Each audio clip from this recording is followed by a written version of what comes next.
There is a particular kind of melancholy that comes from walking past an empty lot or a bland office tower and learning what once stood in its place. America has lost a staggering number of its most beautiful, ambitious, and downright silly buildings. Castles of robber barons, cathedrals of commerce, palaces of leisure, and railroad temples that made even commuting feel like an event. The following are some of the most spectacular among them. Hi everyone, Ken here. Hit the subscribe button and let's explore America's lost landmarks. In 1853, New York unveiled the Crystal Palace, an iron and glass colossus on what is now Bryant Park, billed as the most fireproof building ever constructed in America.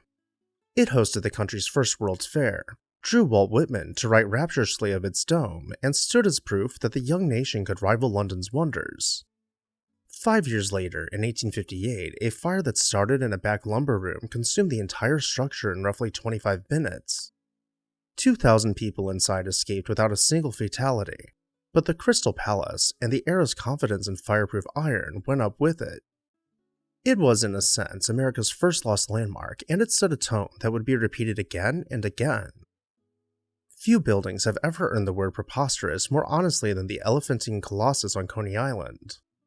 Built in 1885 by James V. Lafferty, who had perfected the form with Lucy the Elephant in New Jersey, this 7-story folly contained 31 rooms, observation lounges, and shops. The phrase, seeing the elephant, became Coney Island slang for tourist mischief, and let us just say the hotel did not spend its later years in an entirely respectable company. A fire in September 1896 reduced the whole creature to ash, leaving behind nothing but old photos. But if Coney Island had a brief, brilliant golden age, Dreamland was its crown jewel. Opened in 1904 by a syndicate led by State Senator William H. Reynolds, the park was painted entirely in white and lit by 1 million electric light bulbs, in answer to the rougher, more carnivalesque Luna Park next door. Visitors could ride a submarine through a simulated polar exploration, tour an incubator ward where premature infants were genuinely being saved, or watch a recreation of the Fall of Pompeii staged with real fire. On the night of May 27, 1911, a workman accidentally tipped over a bucket of pitch in the Hellgate boat ride, and within hours, Dreamland was burning so fiercely that the lions and its menagerie escaped onto the boardwalk. By morning, the park was gone, and the New York Aquarium would eventually be built on the site. Adolph Sutro, a silver baron, mayor, and incurable showman, looked at the windswept rocks at San Francisco's western edge and decided the only sensible thing to do was build a Victorian chateau over them. His cliff house opened in 1896, an 8-story wedding cake of turrets and gables clinging to the bluff above Seal Rock. The interior reportedly was equally improbable. Dining rooms, an art gallery, a 100-foot observation tower, and broad verandas where the Pacific roared beneath your feet. It miraculously survived the 1906 earthquake, only to burn to the ground a year later in 1907. A simpler neoclassical cliff house replaced it, and that one still stands today. By the time the Blenheim wing of the Marlborough Blenheim opened in 1906, Atlantic City had decided that good taste was for other people. The architect, William L. Price, paired the older 1902 Queen Anne Marlborough with a Spanish-Moorish reinforced concrete fantasy of domes, turrets, and arcaded loggias. Thomas Edison personally consulted on the concrete, making the Blenheim one of the earliest large-scale poured concrete buildings in America, structurally identical to a fortress. For decades, it was the queen of the boardwalk, with broad sun decks and brine baths drawn straight from the Atlantic. Ballet Manufacturing demolished it through 1978 and 1979 to clear the site for its casino.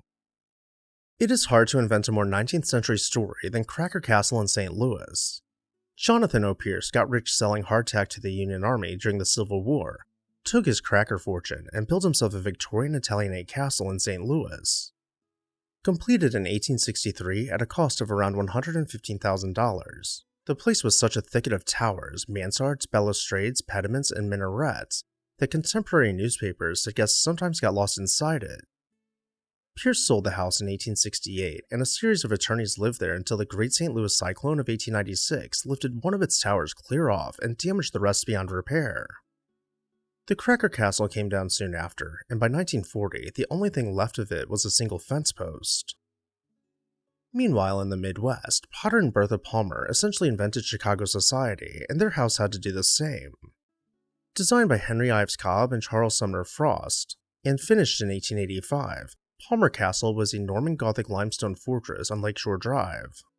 So improbable that the Palmers had it built without exterior door handles, since visitors had to be admitted by a servant from inside, which seems to have been entirely the point. Bertha Palmer's salons there shaped American art collecting. She filled the rooms with the impressionists she championed long before American taste caught up, and many of those paintings are now anchors at the Art Institute of Chicago. After her passing in 1918, the family kept the house, but it eventually became a white elephant in a changing neighborhood. The castle was demolished in 1950, and a luxury apartment tower rose on its grounds.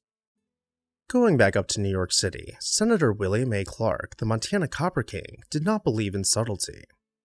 Beginning in 1897 and not finished until 1911, 14 years and roughly $7 million later, he completed a 121-room French Beaux-Arts pile at 962 Fifth Avenue with 31 bathrooms, 4 art galleries, a swimming pool, a private rail line to deliver coal to its furnace, and an entire New Hampshire quarry purchased to supply the granite. New Yorkers christened it Clark's Folly almost from the moment the foundation was poured. Clark passed away in 1925, and just 2 years later, the house was sold and demolished and replaced by 960 Fifth Avenue, a Rosario Candela cooperative that still ranks among the most desirable apartment buildings in the world. Jumping back to the other coast, it took San Francisco 27 years and several rounds of contractor scandals to build its first proper city hall, a domed Beaux-Arts colossus completed in 1899 atop the old Yerba Buena Cemetery. The dome rose more than 300 feet over Larkin and Market, and the building was supposed to be the city's permanent declaration of arrival as a great American capital. Unfortunately, decades of graft had left the structure full of sand mortar joints and structural shortcuts, so when the earthquake struck in 1906, the entire ornamental facade peeled away in seconds, leaving the iron skeleton standing naked over the rubble. The photographs that survived, of a dome cage stripped of its skin, became some of the most haunting images of the disaster. Arthur Brown Jr.'s magnificent 1915 City Hall replaced it, but the wreckage of the original served as a permanent civic lesson about cutting corners on public buildings. Few American buildings have ever been so thoroughly disliked by their own city than Mullet's monstrosity in New York. Designed by Treasury architect Alfred B. Mullet and completed in 1880, the Second Empire Pile occupied the southern tip of City Hall Park, a triangular wedge of Dix Island granite with a steeply pitched roof and a tower that loomed over Broadway. New Yorkers christened it Mullet's monstrosity almost on opening day and never stopped complaining about it.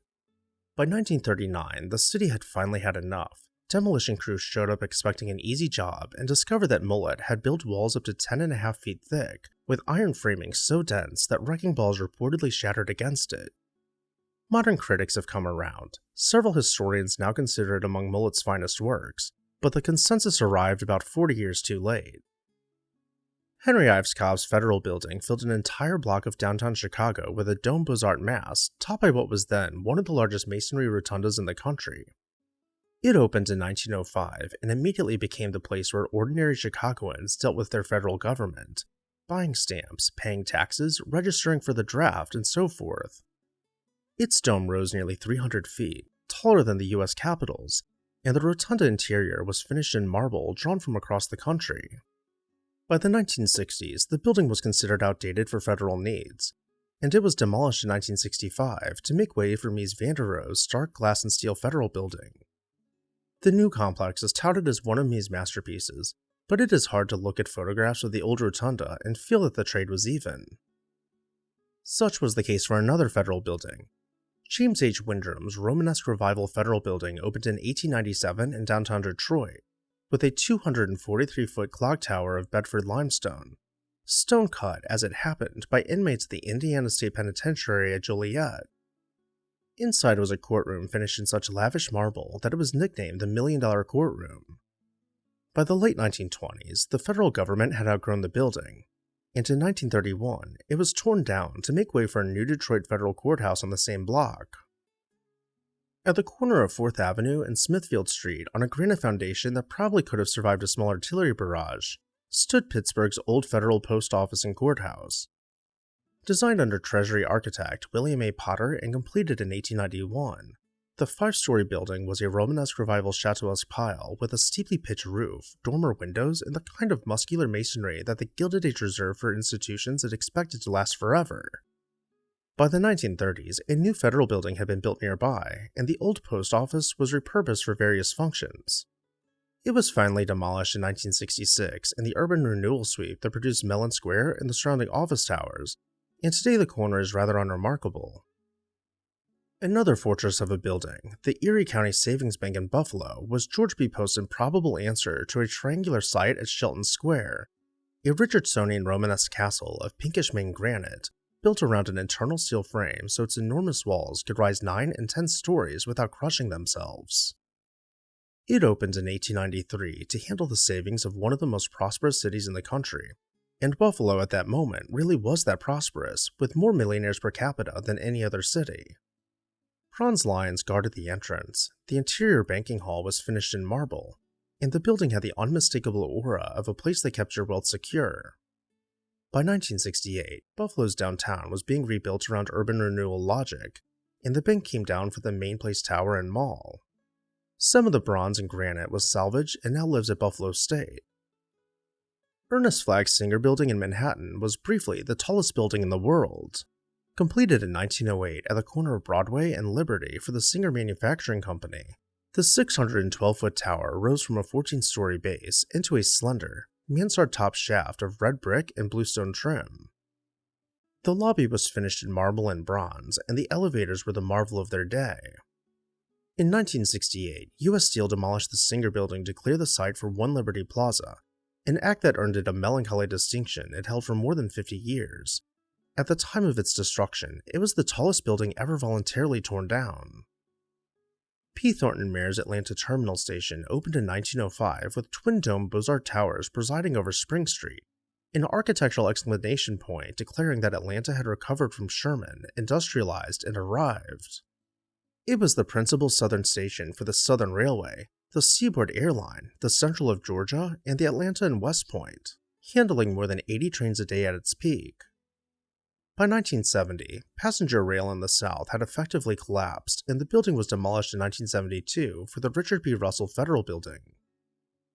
George J. Gould wanted his own Pittsburgh Railroad terminal, and in 1904, Theodore C. Link delivered him one of the most ambitious station buildings ever built west of the Alleghenies. The Wabash-Pittsburgh Terminal occupied a prominent site on Smithfield Street with Beaux-Arts facades, a grand vaulted waiting room, and an approach so geographically improbable that it required boring a tunnel under Mount Washington and constructing one of the most expensive bridges in the country to reach it. The Wabash Railroad went bankrupt within 4 years of the terminal's opening, in part because of the cost of getting trains to it.